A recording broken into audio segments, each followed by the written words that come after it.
It was just past 2:30 p.m. at Laughlin Air Force Base, and the afternoon heat in Del Rio clung to the metal of the hangars like sweat on skin. The wide interior of Hangar 4 buzzed with motion. Folding chairs were arranged in perfect rows. Polished floors gleamed beneath crisp boots, and bright banners stretched across the far walls, welcoming families and guests to the T6 Texan 2 graduation ceremony. It was a proud day, the kind that smelled like starch and ambition. Cadets stood taller than usual in their dress blues. Their families looked on from behind velvet ropes, fanning themselves with printed programs and cell phones already raised for photos. Somewhere off to the left of the stage setup, in the shadow of a training aircraft, a woman moved with quiet purpose. She wore a gray set of coveralls, the kind used by ground crew and custodial staff. Her short silver hair was tucked neatly under a standard base-issued cap, and she pushed a mop bucket with slow, methodical motions. There was no rush in her pace, just steadiness. Behind her, the wet sheen on the concrete dried into invisible traces, as if she'd never been there at all. She passed a group of young officers gathered near a row of standing flags. One of them, Lieutenant Eric Sandler, noticed her and nudged the guy next to him. He smirked, loud enough to carry. "Can someone tell her this isn't a maintenance zone?" Another one laughed under his breath and added something about base decorum. The group chuckled. Ellie said nothing. She didn't even glance their way. She kept moving, eyes fixed on her task. If she heard them, it didn't show. Sandler wasn't done. He turned toward her and called out, louder this time, "Ma'am, you really shouldn't be near the flight line. This area's restricted during ceremony prep, safety thing. You get that, right?" Still no answer. She simply dipped the mop into the bucket again and moved to the next strip of floor beneath a row of workbenches lined with diagnostic tools. He raised his eyebrows in mock amusement and looked to his friends for confirmation. One muttered something about contractors never knowing where they're supposed to be. Another called her ghost mop. More laughter followed. Short, sharp, and mean. No one corrected them. Not the NCO setting up chairs. Not the senior pilot reviewing the ceremony cue sheet. They all saw her. They all chose not to see her. And Ellie, she didn't correct them either. She paused for a second to wring out the mop, her gloves creaking slightly as she pressed down the lever. Her fingers were thin but steady. The movement was practiced, almost surgical. Then she moved again, her small frame gliding across the concrete like part of the building itself. Her back was straight. Her eyes stayed focused ahead. She was invisible, yet completely in control of every step. Nothing about her reaction was defensive. Nothing was timid. It was the kind of silence that didn't come from fear. It came from something older, something rooted. She moved like someone who belonged more deeply than anyone around her realized, and yet, the hangar wasn't ready to know that. Not yet. Not at 2:30 p.m. on a day that felt just like any other. Not until the alarms went off. Not until the ceremony stopped cold. And not until everyone who thought they understood power learned what it actually looked like. The ceremony had just begun to settle into rhythm. Folding chairs were filled. Nametag spinned, and a light breeze drifted through the open hangar doors, rustling the oversized flag hanging high above the stage. A brass quintet near the podium played quietly while the announcer read through the opening remarks. The families of graduating cadets beamed with pride. Behind them, a few latecomers whispered as they looked for their seats. Near the edge of the roped-off area, Mrs. Ellie Jameson stepped quietly toward the side of the display aircraft. A T6 Texan 2 parked as a backdrop. She moved without drawing attention, her hands tucked behind her back. Her gaze focused not on the stage but on the aircraft itself. There was something measured in the way she moved, like she knew every inch of the hangar's layout by heart. She didn't walk past the rope. She didn't touch anything. She simply stopped a few feet from the nose of the aircraft and stood there, watching, waiting. Captain Henderson, in full service dress, caught sight of her from across the platform. His brow furrowed. He leaned toward another officer, said something under his breath, then stepped down and made his way over. Fast and purposeful. The metals on his chest clinked softly with each step. "Ma'am, this section is for guests and ceremony participants only. I'm going to have to ask you to step back to the designated area." Ellie didn't move. She didn't flinch. She looked past him, eyes resting on the riveted metal of the plane. Not defiant, not dismissive. Just still.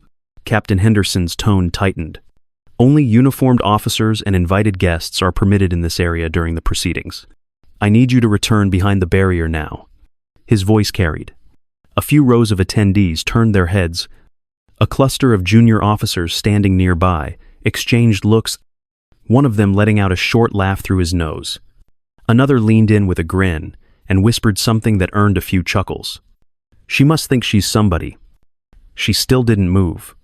The captain's hand twitched slightly at his side. Unsure whether to repeat himself or wait, he glanced around, expecting someone to come assist, or at least reinforce the obvious order. No one did. Ellie remained exactly where she was, framed by the gleaming body of the training aircraft and the bright lights overhead. She didn't shift her weight. She didn't offer an explanation. She didn't even blink. And somehow, that silence grew heavier by the second. The kind of silence that made people uncomfortable, not because it was rude, but because it was immovable. She wasn't resisting. She wasn't pretending. She just was present, watching.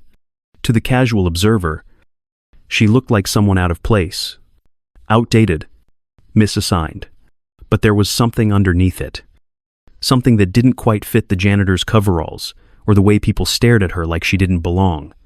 It was subtle, but it was there, and that subtle tension hung in the air like static, just waiting for the right moment to strike. The first alarm hit like a thunderclap. 1 second. The graduation ceremony was moving along with all the polish and routine you'd expect from an Air Force event. At exactly 3:05 p.m., a line of cadets stood at attention, waiting to receive their silver wings, while families shifted quietly in their chairs, and the base commander prepared to take the podium. Then came the sound. A high-pitched klaxon ripped through the hangar, sharp and unfamiliar. People froze mid-step. The announcement followed seconds later. Mechanical and flat, but laced with dread. Emergency code Sierra Black. Immediate lockdown in effect. All flightline personnel initiate emergency containment protocols. The words cut through the air, leaving no room for misinterpretation. This wasn't a drill. This wasn't an exercise. It was real. The ceremony shattered in an instant. Uniforms turned into motion. Officers scrambled toward radios. Techs ran for the control center doors. A few family members gasped. One child started crying. The lights above flickered once, then steadied. But every monitor around the hangar flashed red. Captain Henderson pulled out his handheld radio and barked into it. No response. He tried again. Nothing but static. He turned to his executive officer, eyes sharp. "Get the tower. Confirm aircraft status. Go now." But the lieutenant was already running, his voice trailing off in panic. "Sir, we've lost tower contact. Comms are down across the grid. On the flight ops channel." Silence. Not even a hiss. Connell Griggs, now off the main stage, stood motionless for a beat, then ordered 2 NCOs to sweep all hangar bays and prep emergency shutdowns. The word spread fast. Something had taken the radar systems offline. All navigation data was gone. Servers were rebooting themselves mid-sequence, which they shouldn't have been doing at all.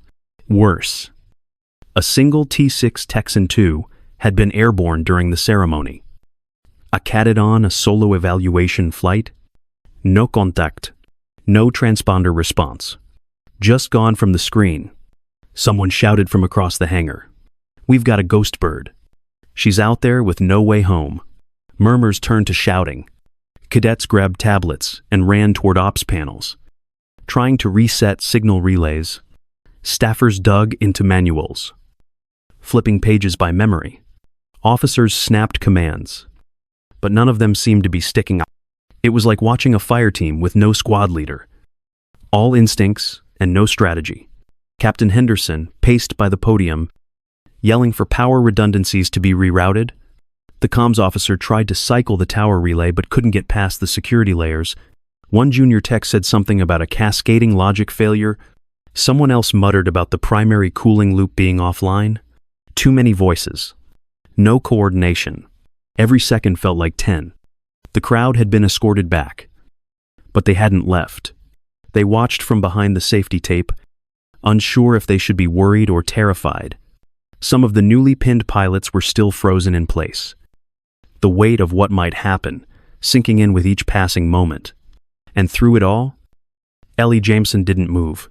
She stood near the side wall, hands loose at her sides, eyes locked on the hangar's back panel like she was seeing something no one else could. While others spun in confusion, she stood as if she'd already read the outcome and was just waiting for the clock to catch up.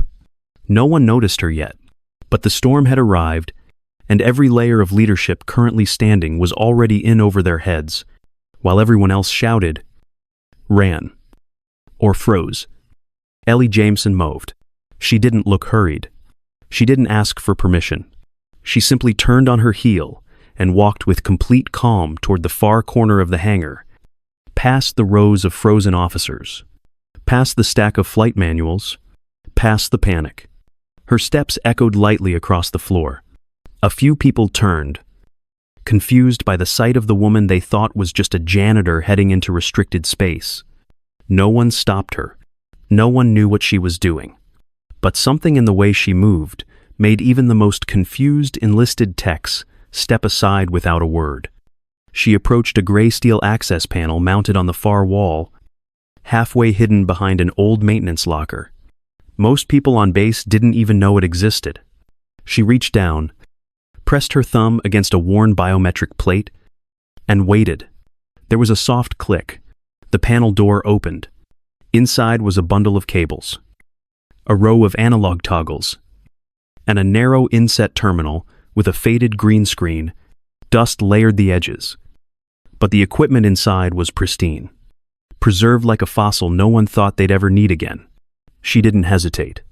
She toggled 2 safety switches, then opened a protective plate to reveal a keypad. Her fingers moved with precise memory, typing a sequence faster than most people could think. Code Charlie Gold 14. A young staff sergeant sprinted over, eyes wide. Ma'am, what are you doing? That override hasn't been operational since the late 90s. You'll destabilize the grid. Ellie didn't look at him. Her voice was steady. I wrote it. Step back. The words hit harder than any shout could have. The sergeant froze. Ellie flipped the final switch and leaned toward a built-in mic. Her voice didn't rise. It cut clean through the sirens and radio static. This is Jameson. Initiating fail-safe boot sequence. Route tertiary systems through Delta Relay. Hold signal lock until visual confirmation from tower. The terminal responded instantly. A row of green lights came to life across the panel. Somewhere deep under the hangar floor, machinery groaned. Air duct rattled. Substations switched. The power grid realigned itself. Inside the ops center, radar pinged once. Then again, a screen flickered on. A single transponder lit up. The T6. A flight controller shouted. We've got her. She's back on scope. Grid 22. Another voice followed. She's turning south. She heard us. She's responding. The room shifted. The tone of every officer, every airman, every tech standing within eyesight of that panel changed in a heartbeat. Their fear didn't vanish, but it paused. It blinked, because the woman no one had trusted to even be in the room was now holding it all together. Ellie's fingers moved again, tapping into manual comms. Tower. This is Override Station Alpha. Direct all frequencies to backup channel Lima 5. Confirm downlink. Confirm tone stabilization. The response came crackled but clear. Confirmed. Receiving tone lock. Backup channel live. Ready to vector aircraft for approach. In the sky above Del Rio, the cadet's voice broke through. Small but audible. Solo Flight 29er, requesting emergency landing. I have eyes on runway. Following instructions, Ellie gave one final command. Clear runway 3 to 6 left. All secondary systems hold until wheels down. And with that, she stepped back. The pilot landed 2 minutes later. Smooth. Textbook. The tower called it in. Ground crews scrambled out to guide the aircraft. But inside the hangar, no one moved. They all just stared at her. Mrs.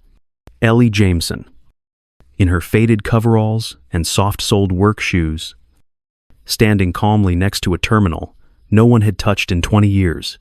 The hum of recovered systems filled the air like applause no one dared give out loud. She didn't smile. She didn't say anything else. She reached up and flipped the panel cover closed.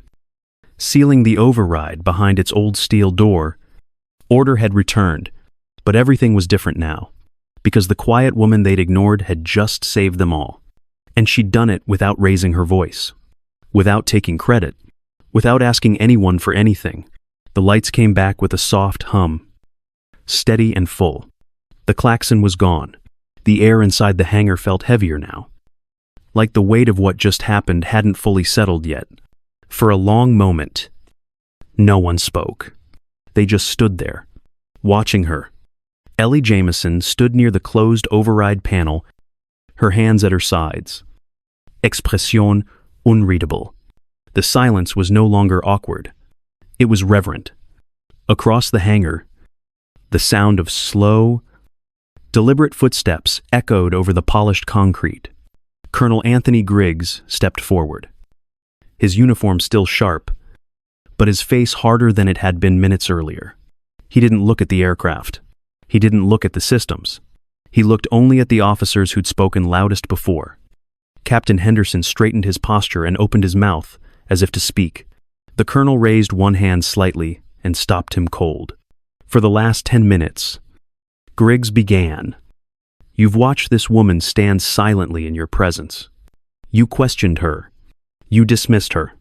You told her she didn't belong here. Then, while you were shouting into radios and flipping through protocol manuals, she saved this base with a system none of you even remembered existed. The captain's face drained of color. Around him, a few junior officers shifted their weight. Unable to meet the colonel's eyes, Griggs took a step toward Ellie. This is Chief Systems Architect Ellie Jameson. She served this installation for over 30 years. She's not maintenance. She's not support staff. She's the reason you have an operational communications grid, real-time air traffic control, and functional system redundancy. The override you just watched, her use, that was her design. Her code, and for your information, it was implemented as a manual failsafe for scenarios exactly like this one. A contingency so buried in the infrastructure that most of you have never even read the documentation. He paused there, letting the weight of those words sink in. Her software still guides the targeting interface for the A-10. Her data relay algorithms are embedded in F-16 platforms.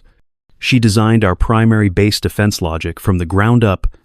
Most of you trained on the systems she built, and none of you recognized her. Griggs turned now, his voice lower, but more pointed. In this room, she outranks every single one of us.